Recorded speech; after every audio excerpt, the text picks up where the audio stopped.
Good afternoon, everybody. This is Rick Blaze. Welcome to another episode of Blazing Takes. I'm your host, Rick Blaze. My co-host, the one and only Siege. Siege, how we doing, brother?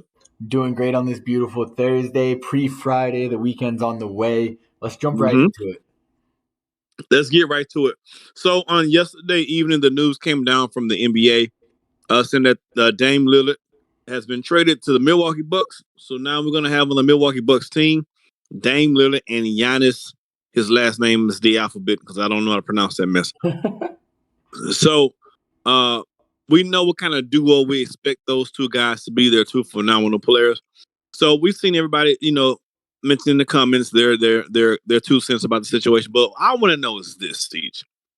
I want to know what two players in SimWorld, if they were to connect together, be put on the same team, will make a similar pairing of Dame and Giannis. And they don't have to be on the same team right now. Ooh.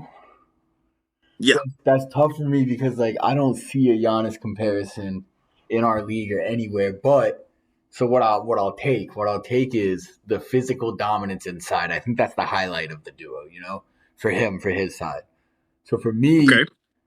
I think the first component's gotta be Trey Hyman. Actually, I think no, it's gotta be Trey Hyman. It's gonna be Trey Hyman. And then for the second piece, my guard I'm taking to go with that, someone who can score, can shoot the lights out, unstoppable on the drive. Give me Nas Hall. Give me Nas and Trey. Man, those are two really good names, bro. I know. Yo, I'm all geeked up over here. I'm ready just to crush you like a little ant on a New York strip. But man, those were two really good names, bro. Damn. I was gonna say Trey Hyman as well. I think he fits the Giannis type to a T eventually. Right now he's more of a big because of his how big he is compared to everybody else. But I think he's gonna grow into a Giannis type player. I don't think he's gonna play center past if he does in college. I definitely don't think he's gonna play in the NBA. I think he's gonna be more of a Giannis type. That's So I was gonna go there. high praise. That is high praise for the kid. Yeah, that's super high praise. And from a guard perspective, I'm gonna go Trey Hyman and Bernard James. I think that's a good one. I think that was my other thought just because of Benari's playmaking, but I had to go with the more explosive Yeah, shooting from his Nas. playmaking and his, you know, like a lot like Dame. And Dame is a cool guy in real life. I met him in real life one time. He's a cool guy. And he owns the Really, Houston. yeah, of course. He's a real regular guy too. Um,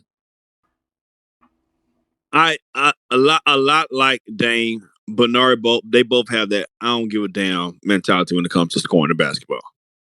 I'll shoot it from half court. I don't care if I put up 30 shots already.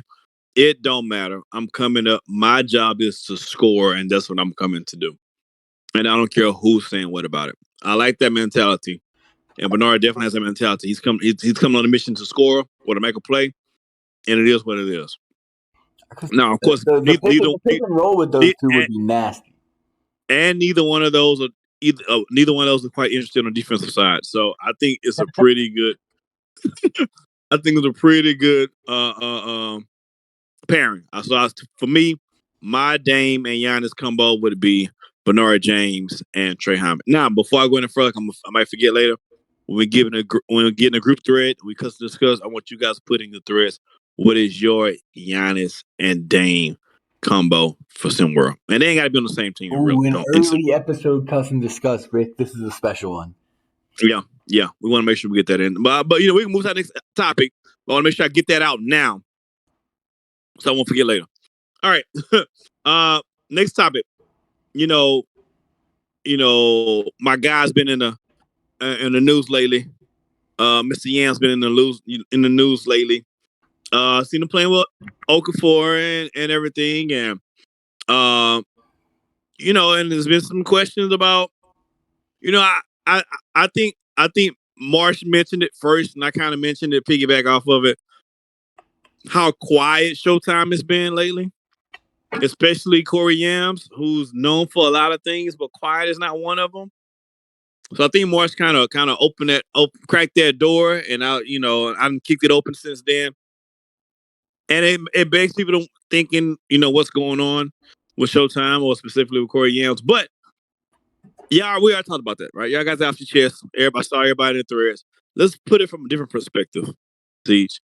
I want to know: do you think Corey Yams can be a legit number one option for a team in SimWorld? Can he be a legit Rick, number one option? put me on the spot like this. I love my guy Yeah. Yam, but here's my Hey, thing.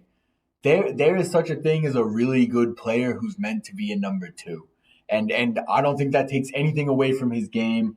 I think he's better served as a number two. Some of the most talented players in NBA history are better as a two. Scottie Pippen was a great two, and he was a better than most ones. He was still a better player than most number ones, but right. he was an even better number two. Kevin Durant, and maybe this is a hot take, but I think Kevin Durant's better off as a number two than a number one on a team. He is not that alpha, true number one. He's got all the talent of it, but he fits better in a scheme as a number two. I'll stand by that. I know some people do not like that take, but that's a take I I've think bought he'll. so I much. think he'll tell you that. I think I mean, he'll say that. he doesn't want. That's what I'm saying, bro. That's what he needs to be.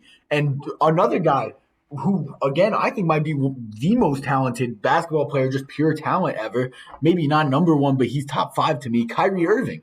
He's better served as a number two. It's just it. Some players are like that, and I think for me, Yams can be a really, really great player. I just see him as a two. I don't think I want him as a one on my team. And you know what? That's a good point. Those are all fair points. I think Kyrie Irving's number one, no matter what team he's on. That's my personal opinion. But I don't know, bro. I see your It did point. not go so well for him in Boston when he was the supposed number one. That did not go well. He But did what I, went well when he I was think what number two for I think the LeBron. part that didn't go. I think for him in a lot of these places, it's not the basketball part that didn't goes well. It's other parts that bleeds into the basketball. I don't think no one can ever knock his play, but it's other stuff around it that gets in the way. That's just Yeah, my opinion about that. yeah. But I don't disagree but there. as far as the Yams being number one, I think in a lot of cases probably not a number one. But I think in specific cases he could be very much so. Uh, if you have a coach who's looking to play more traditional inside out basketball, Yams is your number one guy. He's a number one. He's a number one in that position. If you got a coach that's playing space and pace or breakneck speeds, Yams not a number one option in those situations. I think in certain situations he is number. There's two things he has going for him. I think one, I think he's a little bit better offensively than we thought he was because maybe he didn't get the touches or maybe we didn't whatever. I think he's a notch above what everybody think he is offensively. But two, and I think this part is probably doesn't get enough spotlight, is he makes good decisions with the ball. He's not a throw the ball in and then it's never coming back. He's not a black hole. You know what I mean? So from what I've seen, if you even see him on the fast breaks, it's like he'll grab the rebound, dribble the ball down court, and make the pass.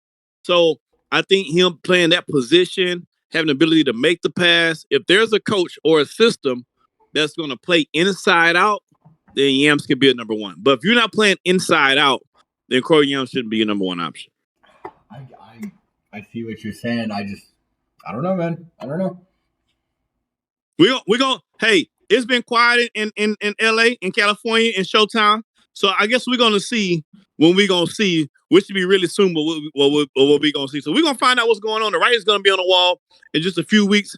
Hey, the soft commitment, the engagement part is October 1st, and the marriage license is October 8th. And so it's gonna be a lot going on. So we're gonna find out not only about Showtime, but about a lot of teams and see where they stand for this upcoming season. I can't wait. I'm looking forward to it, man. So, Siege, I got to get you out of here with a really quick question. I don't know about your parents' bank account or how you live, but my parents. Let me not lie. We didn't grow up. We wasn't dirt poor. So if I say that, I'd be lying. But I will say this: we grew up. I grew up probably lower middle class. So I'm not going to I'm tell right this. there. I'm right there also. I'm not. I'm not going to tell this lie about. Oh man, we start now. I ain't missing a single meal. But my parents did not believe in buying expensive shoes. They just They bought a lot of other stuff for me that was super expensive. I had an actual real life size arcade in my living room. So go figure. Uh, so they believe in splurging, just not on tennis shoes. So my question to you is this: go back to your younger adolescent self, and what shoes, the first shoe that you can remember as a kid that you was like, man, I want to have these sneakers, but mom did not get them for you. What was the first sneaker that you really, really, really, really wanted, but mom was not buying? All right, well, I'll tell you this: I still got them. My mom wouldn't buy. She wasn't spending money on shoes like that either. It was always if I wanted it for like a birthday or like something like that. Like, but she Uh-huh. was not just buying me nice shoes. But the first shoes that I wanted so bad that I went out and bought for myself, it was the Kobe eights. Mm. It was the Kobe eights. They were like the Galaxy Kobe eights with like the blue down the middle. They were nice, and I wore them to hooping for years of, and up until like my freshman and sophomore year playing high school basketball. I still have them somewhere at home, I think. But yeah, that was it for me. The Kobe 8, that's a good one. For me. It was the Jordan 11s, Ooh, the ooh, pan leather, white and black joints, the pan leather joints. Those joints were just when those came out, man. Or retro when it came out retro. You know, whatever time you was born in, when I first saw them, I was like, yo, those are bad. I'm like, I them some have them. bad Had to mofos right have there. them. Had to have Them them. some bad mofos right there. So for me, it was the Jordan 11s. But I think Kobe's gonna get a lot of answers in the chat. I think Jordan's gonna get most of the answers in the chat. I just think that's what it is. I end the show with this. If you're gonna tell me Converse All Star 2000s, your mom ain't love you at all. Yeah, that's a I'm that's a good sign of that one. Yeah, I'm out of here. See y'all. We see y'all tomorrow, man.